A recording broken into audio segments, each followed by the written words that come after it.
Hello மக்களே, எல்லாருக்கும் வணக்கம். எல்லோரும் நல்லா இருப்பீங்கன்னு நினைக்கிறேன். Welcome back to Sundaruma Jayanthi channel. நீங்கள் இப்போ தான் நம்மளோட சேனலை ஃபர்ஸ்ட் டைம் பார்க்குறீங்கன்னா மறக்காமல் சப்ஸ்கிரைப் பண்ணிக்கோங்க. ஆல்ரெடி சப்ஸ்கிரைப் பண்ண எல்லா சொந்தங்களுக்கும் ரொம்ப ரொம்ப ரொம்ப தேங்க்ஸ். சரி வாங்க வீடியோக்குள்ளே போகலாம். ஃப்ரெண்ட்ஸ், இன்றைக்கி என்ன வீடியோன்னு பார்த்தீங்கன்னா, எங்கள் அப்பா செஞ்சு தர அதான் பல ஸ்நாக்ஸில் இதுவும் ஒன்று. என்னென்னா ஒற்றைக்கடலைன்னு சொல்லுவேன் நான். உங்களுக்கு பொட்டுக்கடலைன்னா தெரியும்னு நினைக்கிறேன். ஒற்றைக்கடலை பொட்டுக்கடலை எல்லாம் சட்னிலாம் அரைப்போம்ல, அதை வச்சு தான் அடுப்பு இல்லாமல் கேஸை யூஸ் பண்ணாமல் நம்ம சிம்பிளாக ஒரு ஸ்நாக்ஸ் குயிக்காக ரெடி பண்ண போகிறோம். எங்கள் அப்பா எங்களுக்கு சின்ன வயசில் எங்கள் அப்பா இருக்கும்போது செஞ்சு கொடுப்பாரு. வெறுப்படிக்குது அப்படின்னு சொல்லிட்டு சொன்னால் அதை தான் இப்போ நான் உங்களுக்கு செஞ்சு காட்ட போகிறேன். எனக்கும் வெறுப்படிக்குதா, கொஞ்சம் காரமாக ஏதாச்சும் சாப்பிட்லாம் அப்படின்னு சொல்லிட்டு டக்குன்னு குயிக்காக முடிஞ்சிடும். சரி வாங்க எப்படி செய்யறதுன்னு சொல்லிட்டு பார்க்கலாம். மக்களே, இப்போ நம்மளுக்கு தேவையான பொருள் என்னென்னு பார்த்துடலாமா? என் வாய்ஸ் கொஞ்சம் கேவலமாக இருக்கும், அட்ஜஸ்ட் பண்ணிக்கோங்க. ஏன்னா கோல்டாக இருக்குது, சளி பிடிச்சிருக்கு.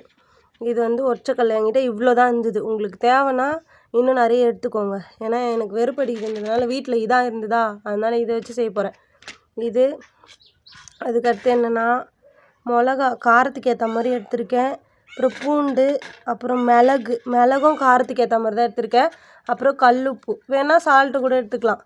இப்போ இது நம்ம எல்லாத்தையும் சேர்த்து அம்மியில் வச்சு அப்படியே தண்ணி சேர்க்காமல் அரைக்கணும். வாங்க அரைச்சிட்டு வந்துடலாம்.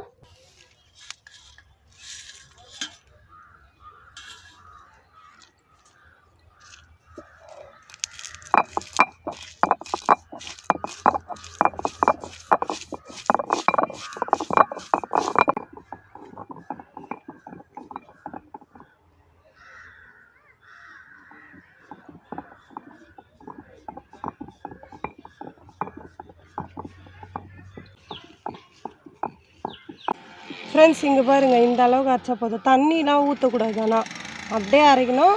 ஒன்றும் பாதிமாக அரைக்கணும். அம்மியில் எதுக்காக அரைச்சேன்னா, அம்மியில் அரைச்சா டேஸ்ட்டாக இருக்கும். அதனால் இப்போ நான் இதை எப்படி சாப்பிட்றதுன்னு சொல்லிட்டு காட்டுறேன் பாருங்கள்.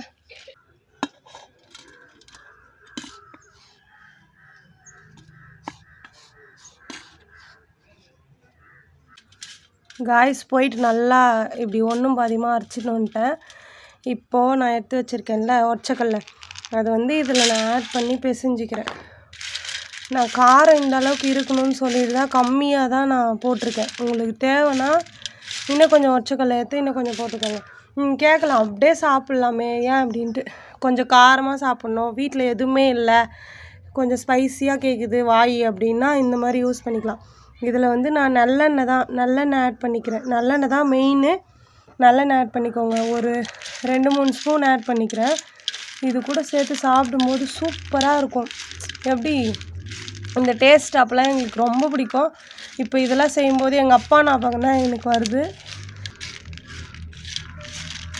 ஃப்ரெண்ட்ஸ், டக்குன்னு குயிக்காக அடுப்பே இல்லாமல் ஒரு ஸ்நாக்ஸ் நான் செஞ்சுட்டேன். எங்கள் தர்ஷனை வச்சு சாப்பிட வச்சுருக்கேன். ஸ்கூல் விட்டு இப்போ தான் வந்தான். அவனுக்கு எதுவுமே சொல்லாமல் நான் எப்படி செஞ்சேன்னு கேட்டுனே இருக்கான். எப்படி இருக்குடா? சூப்பராக இருக்குது. நல்லா இருக்கும், அவனுக்கு பிடிச்சிக்குதான். இதுதான் ஃப்ரெண்ட்ஸ் எங்கள் அப்பா எங்களுக்கு செஞ்சு கொடுப்பாரு. காய்ஸ், எங்கள் மோனித் வந்திருக்கான். தர்ஷன் முக்காசி காலி பண்ணிட்டான். இவர் அடுத்து ஸ்கூல் விட்டு வந்துக்கிறாரு.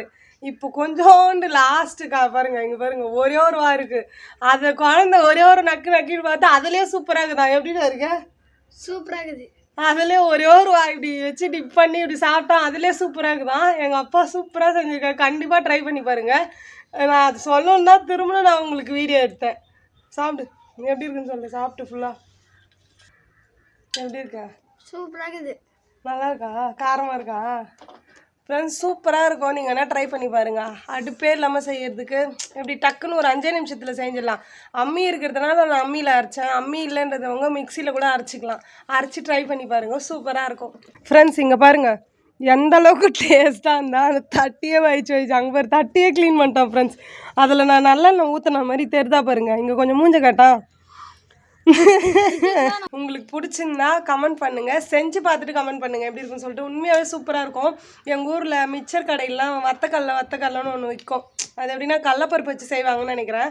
ஆனால் அது எனக்கு பிடிக்காது. இதுதான் ரொம்ப பிடிக்கும். சின்ன வயசில் எங்களுக்கு இதுதான் அடிக்கடியுமே செஞ்சு கொடுப்பாரு. ஓகே ஃப்ரெண்ட்ஸ், இந்த வீடியோ உங்களுக்கு பிடிச்சிருந்தா மறக்காமல் இந்த வீடியோக்கு லைக் பண்ணுங்கள். சுந்தருமா ஜெயந்தி சேனலை சப்ஸ்கிரைப் பண்ணுங்கள். இதோட இந்த வீடியோவை முடிச்சுக்கிறேன். நெக்ஸ்ட் வீடியோவில் பார்க்கலாம். பாய் பாய்.